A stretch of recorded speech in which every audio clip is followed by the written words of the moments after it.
Jamani, huyu dada alikuwa kashauliwa. Alikuwa kashakufa, kivuli chake tu ndio kimebaki, lakini alikuwa anaona kila kitu kilichokuwa kinaendelea. Yaani ni Mungu tu alimsaidia kidogo, angezikwa akiwa mzima akiwa anajiona.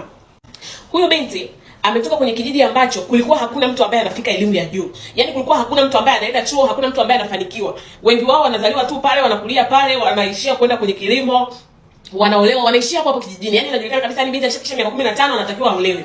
Lakini mamake huyu binti alikuwa ametokea kijiji kingine ambacho yeye kwenye hicho kijiji hizo imani za hawa watu wa pale yeye alikuwa haziamini. Kwa hiyo yeye alikuwa anaamini kwenye elimu. Yaani alijua kabisa kwamba nikipata watoto wangu mimi inabidi wasome.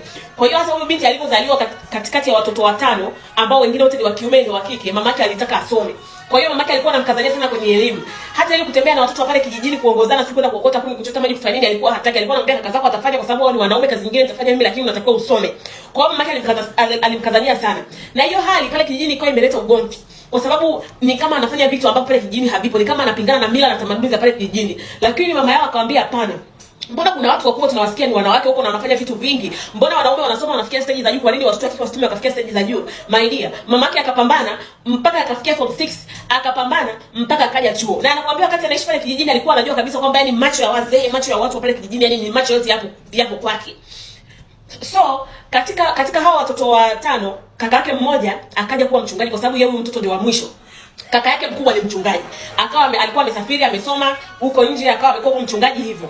Huyu binti akifikia mwaka wa 3, anakuambia alipofikia mwaka wa 3 kila akiingia darasani, yani anasikia mwalimu anafundisha lakini haelewi chochote. Yani anaweza akasikiliza, akajikaza, akasikiliza kwa makini, lakini ikifika akumbuki sasa afikirie kile alichokisoma, hakuna chochote, yani haelewi, hasikii, hafanyi nini.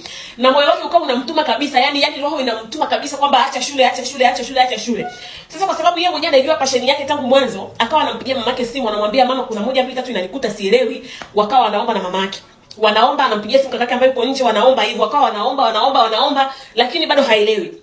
Anakuambia siku moja akiwa amelala, akaona kuna mzee amekuja, amemjia like ndotoni.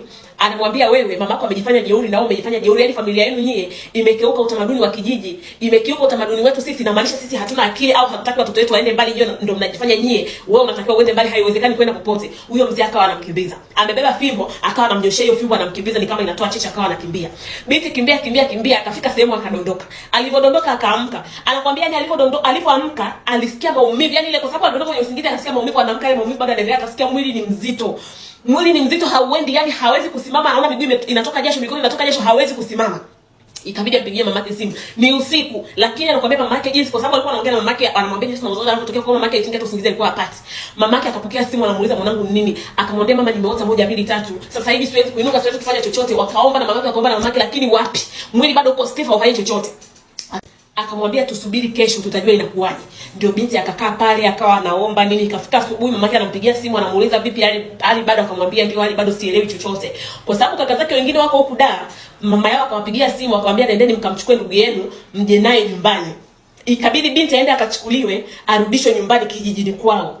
Na alipofika nyumbani anakuambia wakati amelala ndani, yani alipofika tu akasikia anapitiwa na usingizi. Yule mzee akamjia tena akiwa na wazee wengine hao 3 ambao sura zao anajua ni wa viongozi wa pale kwenye kijiji. Wakamjia wakamwambia wewe ulijifanya jeuri, lakini hapo kijijini uondoke, hutaondoka tena. Mnajifanya nyinyi wajuaji, mama yenu amekuja juzi hapa anakuja kujifanya mjuaji, hutaenda popote. Binti anakuambia akashtuka.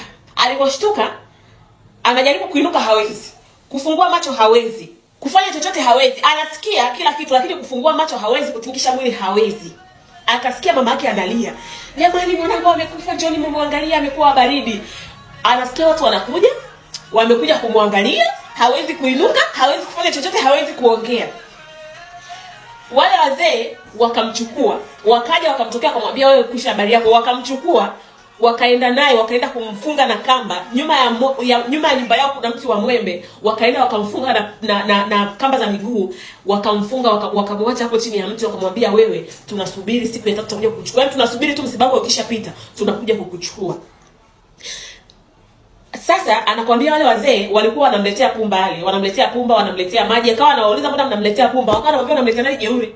Unataka tukulishe vizuri? Vyakula vyote ulivyokula huko da hujaridhika. Vitu vyote ulivyokuwa unafanya huko hujaridhika, unataka tukupe chakula kizuri, hakuna kukupa chakula kizuri. Akawa anakataa kula, my friend, wakawa wanampiga. Kila anaelewa vizuri. Kwa sababu hiyo siku ilikuwa ni mchana, wakalala usiku wake. Kesho yake asubuhi akaona kaka yake amekuja. Kumbuka kaka yake alikuwa nje, which means kaka yake alipigiwa baada ya binti kuwa amefikishwa nyumbani, mama yake alimpigia simu na huyo kaka akakata tiketi siku hiyo akawa amerudi. Yule kaka kufika kumbuka ni mchungaji wa makanisa haya ya kilokole, si makanisa anasema Yesu makanisa sio makanisa ya Roma, sio makanisa ni mchungaji wa makanisa haya ya kisasa. Yule kaka alipofika akasema nasikia uzito. Yaani roho yangu inaniambia dada yangu hajafa. Kuna uzito ambao uko hapa nyumbani na nitauondoa. Sio, unanielewa? Wale wakashinda hiyo siku huyo kaka akamwambia mamake, kwa sababu alikuwa anasikia na anaona kila kitu lakini hawezi kutembea. Akawa anasikia huyo kaka anamwambia mamake, subiri kwanza, ninajiandaa kiroho, ninajitakasa. Usiku nitaifanya hii kazi. Sasa usiku wa hiyo siku wale wazee wakaja anakuambia walimforce, wakamnywesha madawa, wakampaka madawa, wakamchanja chale. Kwanzia pale anakuambia alikuwa kama zezeta. Yaani alikuwa kama zezeta, haelewi tena, hasikii, yani akabaki pale. Anakuambia fahamu zake kwanzia pale zilikata. Anakuambia fahamu zake zilipokata, alikuja kushtuka kesho yake akiwa amelala kitandani. Kaka yake akiwa yuko, yani alikuwa ameloa jasho, mamake ameloa jasho, watu walikuwa wamejifungia ndani, alikuwa ni kaka zake wawili, huyo mchungaji na mwingine, na mama yao mzazi na mama mwingine ambaye baadaye walikuja kujua kwamba ni mchungaji ambaye ni mchungaji ambaye kaka yake alikuja naye, mchungaji wa kike, kwa ajili ya kuja kumsaidia. Unaambiwa maombi yalipigwa kwa siku 4 mfululizo. Maombi yalipigwa kwa siku 4 mfululizo. Walifunga, kaka yake alisema nitafunga mpaka Mungu atakapomrudisha dada yangu. Walifunga siku 4 mfululizo, ni maombi tu maombi. Huyo dada anakuambia alikuja kushtuka, yuko kitandani, amelala pale kitandani, anainuka, anashangaa tena kuna nini. Ndio anamwambia kilichotokea, ndio anawaambia mimi nilikuwa nawasikia mpaka siku ya pili, nilikuwa nawasikia mnachokiongea mpaka kaka anafika, nilikuwa nasikia kaka amefika, anakuja kuniangalia, yuko ndani. Mimi mlichokuwa mnaangalia sijui mlikuwa mnaangalia, lakini mimi nilikuwa nimefungwa nyuma ya mti, nyuma huko ndio huko nyuma. Wakamuuliza alofanya hivi ni nani, ulikuwa unamuona nani? Ndio wakawataja. Wakaenda kuitwa, waliitwa polisi. Polisi wanasema hawaamini uchawi, lakini yule baba akasema hamuamini uchawi, lakini naombeni mkae hapa mlete ulinzi, mimi nitafanya cha kufanya. Unaambiwa yule kaka alipiga maombi, walipiga maombi baada ya hapo, kwa sababu walikuwa wanaomba ndani ya siku 4. Wachungaji wengine wa vijiji vingine walikuwa wanapata taarifa, wakawa wanakuja kwa huko, kuna watu wamejia pale. Unaambiwa maombi yalipigwa, wale wazee wakadondoka. Yule mzee kwanza ambaye ndio mzee aliyofuata huku akadondoka, akaanza kuongea. Akasema nyinyi mlikuwa mnalina, tulikuwa tunataka tumchukue msukule, na huyu tulikuwa tushamfikisha mpaka kwa mfalme wetu ambaye ndio mkuu wetu sisi wa kazi. Unaambiwa dawa alizompa pale, alifunga ufahamu, akamchukua akampeleka huko alikompeleka, kwa sababu asingeweza kumpeleka na fahamu, kwa sababu angefika kule kama ingetokea ndo akarudi angekuja kutoa siri zao. Kwa hiyo walimfunga fahamu ili asijue chochote, lakini alikuwa ashamfikisha kule, ilikuwa tayari wamtoe kafara. Yani kama sio yale maombi, yule binti alikuwa angeshakata ulimi, angeshatolewa kafara na angekufa mazima na angezikwa. Sijui naelewa vizuri. Ndio anakuambia dada, baada ya maombi yalipigwa, wale wazee wakasema wao walichosema, wale wazee walitubu, wakasema wao wataacha kila kitu, lakini huyo kaka na wachungaji wengine hawakutaka kujishughulisha nao kabisa.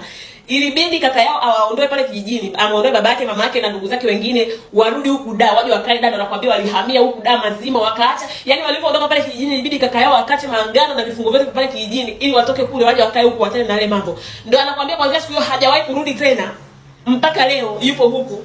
Sasa hivi ni mtu mkubwa tu, namfahamu actually. Huyu mtu namfahamu, amenitajia jina lake, akamtumia mpaka na picha zake, nimempigia mpaka video call. Ni mtu ambaye namfahamu na ni mtu mkubwa tu hapa Tanzania, my friend. Anakuambia ilikuwa imebaki kidogo hivi afe. Wangemzika au ingekuwa ni jambo la kumzika haraka, angezikwa akiwa mzima, akiwa anajiona. My dear, uchawi upo.